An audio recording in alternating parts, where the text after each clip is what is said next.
Myles Kennedy, Ides of March. This is the second solo studio album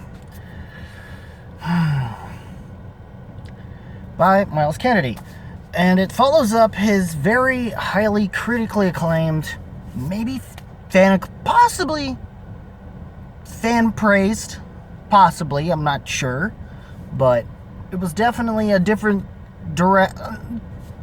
production-wise. It's the same as what you'd expect from anything Myles has done, working with Alter Bridge of them because of Michael Mesquite, or I'm not even sure I'm saying it right. I probably screwed it up so bad, but this is his second album under his as a solo artist, and the thing is, he decided to go a completely different direction from those bands, which actually is a good thing for a solo artist. But his choice was a more bluesier, was a more acoustically driven, more taking sort of, if anything, maybe something reminiscent in the veins of something like some of the more acoustic aspects of the band, but going further into more rockabilly, rock and roll, old school rock and roll territory, basically more roots rock oriented, of those specific genres melded into the roots of those genres, like your blues, more so in blues, folk, and even country, for that matter, to some degree bluegrass. And to a degree, he almost borders into alt country, maybe because of his language barriers, possibly outlaw. And his style would be having more. This form of alternative country would be like an alternative compared to that of bro country, for sure. Because especially given this record, I really enjoyed what we got out of this album. At first, I wasn't sure. I first listened to it immediately. I was still kind of late, so I might not have been of sold of mind at the time. And then recently, having did a yard or something, sometimes I'll listen to music while I do a yard. I still remain hyper-focused and stuff, but I'm still listening, And I decided to go back to the previous album, Year of the Tiger. And which, by the way, that album's level of power that it holds in and of itself, it was, for Myles Kennedy, he was trying to finally get rid of doing a bunch of stuff with what he was doing there.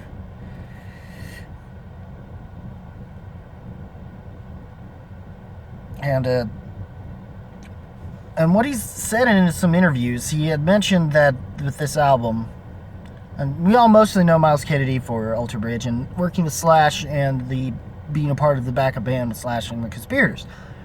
Slash with him and the Conspirators, and there's, stuff like Anastasia, whatnot, being a big thing for Slash and whatnot, so. And, but now we know about Guns N' Roses reunion thing, so he's not been as involved aside from maybe having done one album, and that stuff has been good. And Slash has been improving over the many, many years, and has become more invested in the more modern aspects of rock itself, on top of the classic style itself. But that's not what Myles does here. In fact, I do, and still he continues from where he left off sonically there, but this time it's way more electrically driven and more closer in line with blues rock. Still kind of in that roots rock pocket, though, with the more country and folkish elements. More country and folk elements. But it's not but I wonder, is he trying to go back to his own roots in like Mayfield 4? I've yet to go. That's another thing. I've been more of a Tremonti guy than I am a Myles guy, but over the years that has changed, hence why I bothered to buy these albums, and I appreciated Myles' stuff more, heck, way more than Scott Stapp's solo stuff, because at least Myles tries to be original. I mean, in a sense that he's not trying to carbon copy paste what his more famous acts, at least, that he's been in. And I love that he's just focusing on being more of a singer-songwriter in the same sense as a folk and a country artist, yet alone even as a blues songwriter. So and I enjoy them for doing that. Him for doing that here. And plus, this one seems more optimistic, despite the title, even what the title track says. This one comes off a little brighter in tone, a little bit more optimistic than than the cynical, more pessimistic thing that aspects of certain things that some of the lyrics do come across if you're not as knowledgeable about Myles' his past history. In fact, it showed a light in such a way that it helped allow the loose concept that he was the primary source for on the AB3 sessions make a hell of a lot more sense. And actually, AB3 already was a grower. This adds more on the lyrical side of things because of it. And I think makes AB3 an even better record and probably should be considered in a top 3 Alter Bridge albums conversation because of what that album does alone. But enough with that. What does this album do? And, well, at first, I was feeling underwhelmed. Granted, I think that was just me doing it late at night and being overly stressed and tired.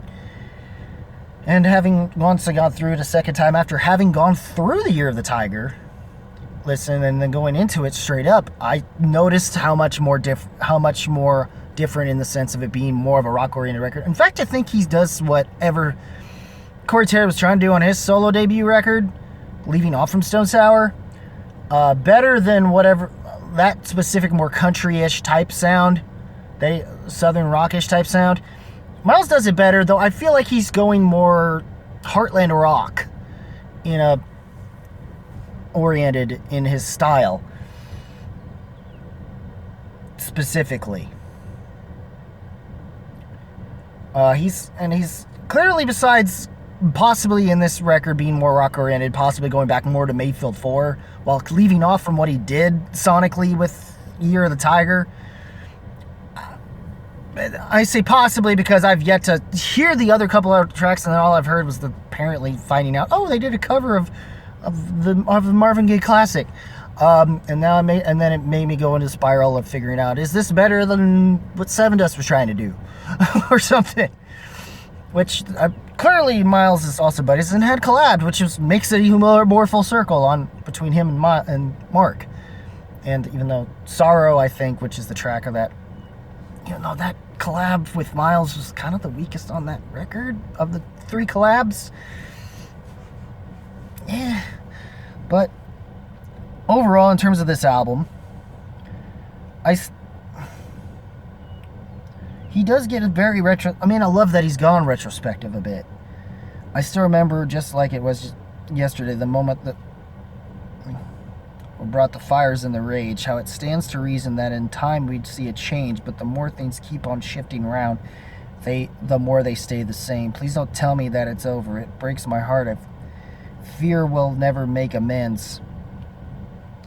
Where is the love within these borders? When will this end? Why can't we all just get along? Now, Father said, son, you'd better keep this truth in mind. If we come back together, we might all get out alive. But the war that is raging between the hearts of men for ideas not worthy saving, that might break us in the end. With empty words, we keep on fighting. We're only getting weaker because we're too headstrong. When there is no way of deciding who's right or wrong. Going back to the chorus, why can't we all just get along? The bridge, they're ignorant or blind, there I said it. I thought we left this shit behind, there I said it. Don't tell me I don't belong, don't insist you're right, I'm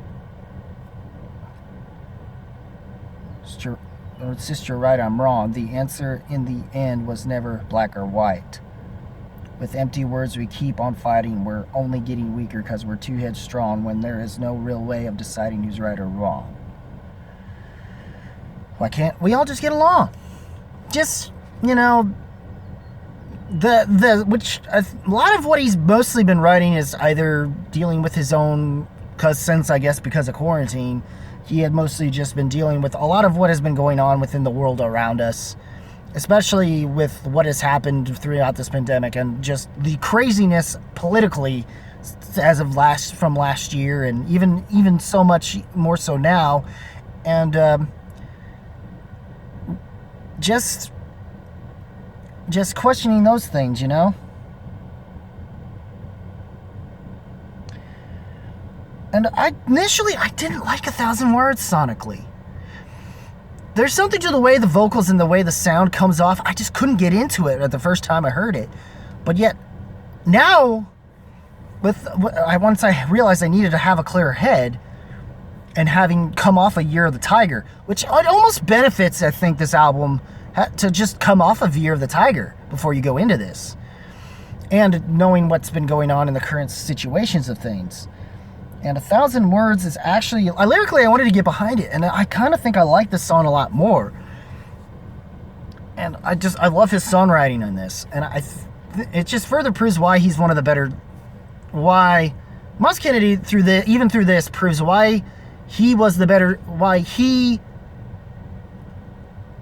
was the in comparison to the band members that have been involved in of this whole thing with Creed and all that. Since Creed and all that, Stapp is mostly just Carbon done nothing but, you know, just stick into his own lane and just use his own band, whatever bands he's in, to just carbon copy their sound and make it for his own purpose of a solo record. He doesn't stick or bother to commit, and he just causes more problems than anything. And it's despite his own, but clearly doesn't. It's more that he's just too headstrong. There's still these people out there that I used to be at one point, but now I just don't. After Full Circle, I don't care if Creed even comes back anymore. You know, did Scott do his thing? It's pretty much at this point, and his time in Honor Anarchy at least seemed kind of close to what some people initially would have wanted from Creed. Instead of what we got out of Full Circle, which was like a weaker weak ass version of Alter Bridge's Blackbird. Art of Anarchy felt closer in line to what made us like Creed, and some of us like Creed in the first place and be fans of them in the first place. And I don't know. It's just, damn it, Scott. Just, you can't even. Not only can you just shit together, you can't even be original about it. But yeah, Myles, I think you did great with this record. I think you honestly did great. I used to not like this track for some reason, but eventually listened to it again. I love the sound of it and a lot more. Lost in an image like a ghost in time in ceremony of our last goodbye. Sinner went against a tortured sky. I saw her she stood there, broken head in her hand, a moment caught in time. My God, how it's still haunting me. Well, they say that a picture's worth 1,000 words, and the ache of an image I've seen the worst, like a million screams of mercy that can't be unheard, because in times like these we must live and learn. Well, I love especially given songs like these that show throughout most of this album that he is maturing.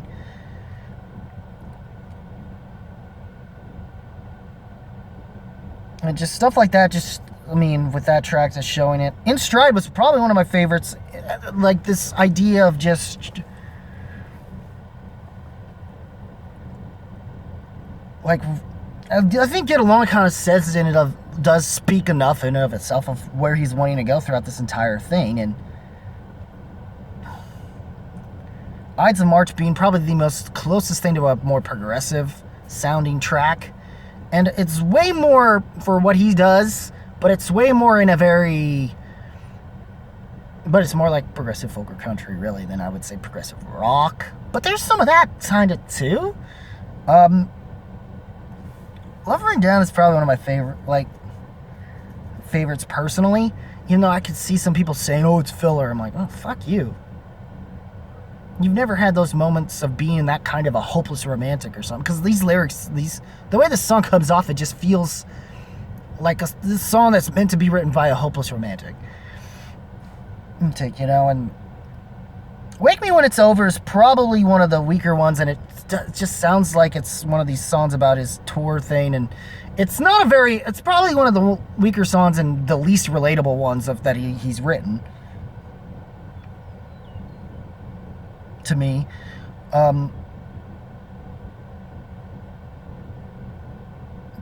I guess you could say Till Like a Lazy Moose Shot. Wanderlust Begins is pretty good, but I find it reminiscent more of a... And I love the Ides of March, especially even more so because he took that was a time frame where he started to take a risk and it actually paid off. And Stride is really good. In Stride is another great example with the lyrics and stuff in a similar way to how it was essentially a 1, 2, 3, and even 4 punch of a track listing. Initially, I wouldn't have thought that, but it's weird because I went from not caring for 1,000 words sonically mostly, but wanted to digest into lyrics, but I couldn't because I just couldn't get past the sound at the time, or at least the way his vocals came off around the beginning. It just took me out of it for some reason. But I guess I had to get used to it to a certain point, and I started to notice certain nuances a little more because of coming off of the previous album straight up, and giving it a second listen. And Lowering Down is probably one of my favorites. It's just a man who's been heartbroken and has remained a hopeless romantic in and of itself. And I feel like even some ladies would love this song too. Which I mean, and I think some of it's also more songs that he's kind of wanted to write more about his relationship, I guess, with his wife. And I think during the lonelier times, I guess, from being off the road, and I guess those talks he's had with her, maybe it's one of those. But it can be related in a sense of a hopeless romantic that just wishes. And then 1,000 words. I said, Moonshot and Wanderlust Begins. Setting Through the Fire is a fun one too. It's definitely also very slide guitar oriented. If you like that sort of more bluegrassy, old school, more Dubrow sounding guitars, and it's also he's definitely way more bluesier on this one, as opposed to, but I wouldn't say but still maintaining some of the more country and folkish elements of that more roots and rockabilly, rock and roll styles. Though I think this one has just a little, instead of being more acoustic blues oriented, it's way more electric blues oriented, while still maintaining the other stuff. But while also simultaneously being a little bit more bluesy hard rock. And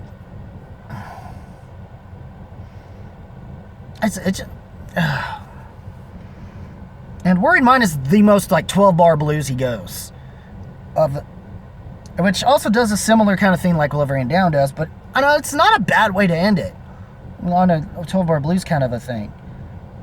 It's definitely different from the way he chose to end things with One Fine Day, instead of like he should have with...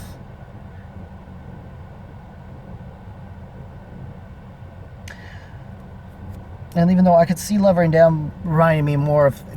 I connect to it in a similar way like I did with Haunted by Design. And it's definitely one of those more low-key, he's staking in his loaded register and just letting the lyricism and the songwriting he crafted breathe. And I like that about this, too. And initially, I didn't like it, man. Initially, I didn't like it like that. And then I'm realizing that maybe Wake Me When It's Over is probably the weakest on a lyrical aspect. But somehow, sonically, I can get behind it enough to just let it slide, I guess. Pun not intended. Overall, I like this. I'm going to wind up getting Ides of March anyway, just because I already have Year of the Tiger on CD. I'm planning on getting that one eventually. I had to even download digital. I had to basically go... For some reason, Myles doesn't put his stuff out on YouTube, so I had to say screw it and get a premium subscription for Spotify. It's the only way. So maybe I have to start using that more than I do the YouTube thing. I might still use the YouTube thing. We'll see.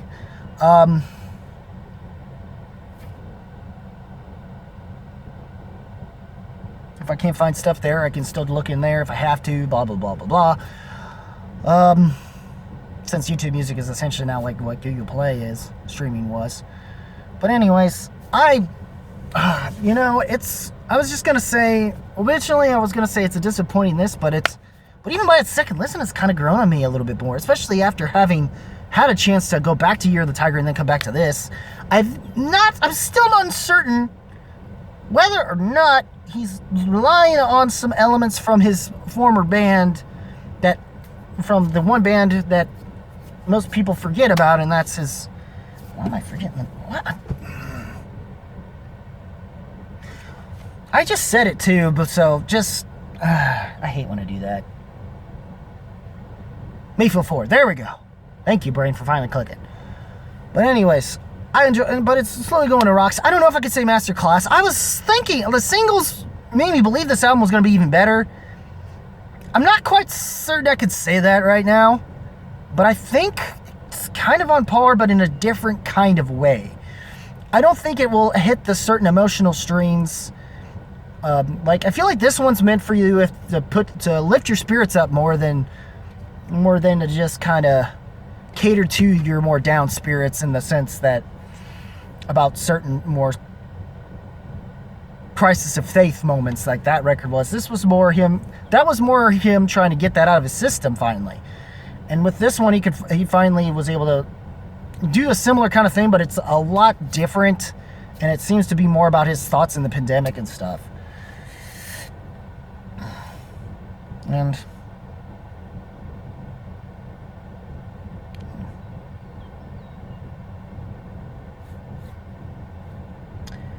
And overall, like I said, I love this record. What did you guys think of this album?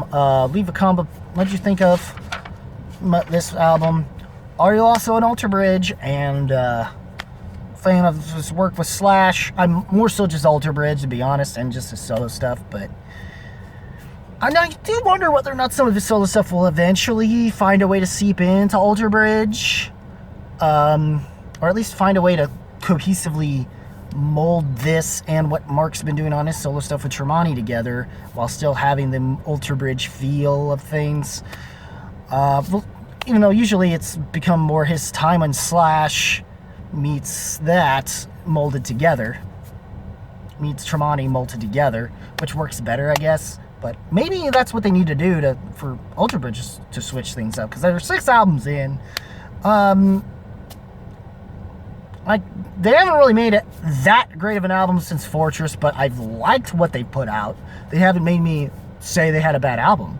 So, but anyways, what did you guys think of Myles Kennedy's The Ides of March?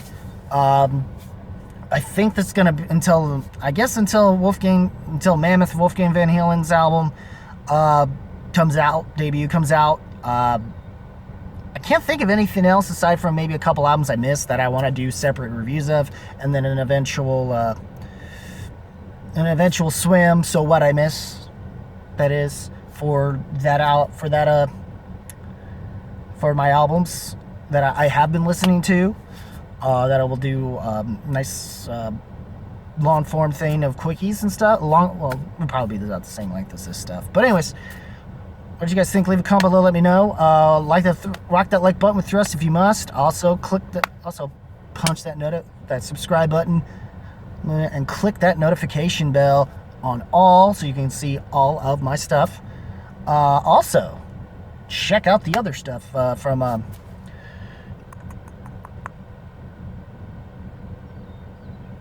Check out the other stuff that I've been doing. Whether it be through the Dungeon page, Facebook page, Dungeon Facebook page, my actual Facebook page for this, like and follow me there, by the way. And you might see me around Twitch. My links also to some of my handles in Twitch and Stereo. I haven't been on Stereo in a while since, mostly because of Schmidt. Not as much Schmidt-related content that I can't find on YouTube, honestly, and you're not really getting paid for it, I guess, and that's part of probably why some of them ain't doing it anymore, I guess. Who knows? But anyways, rock the like button. As always, keep it random, keep it real, keep it rocking. I will see you all in the next video. I'm Tyler. This is Rockin' Movies with Tyler. I've been Tyler. And take care, y'all.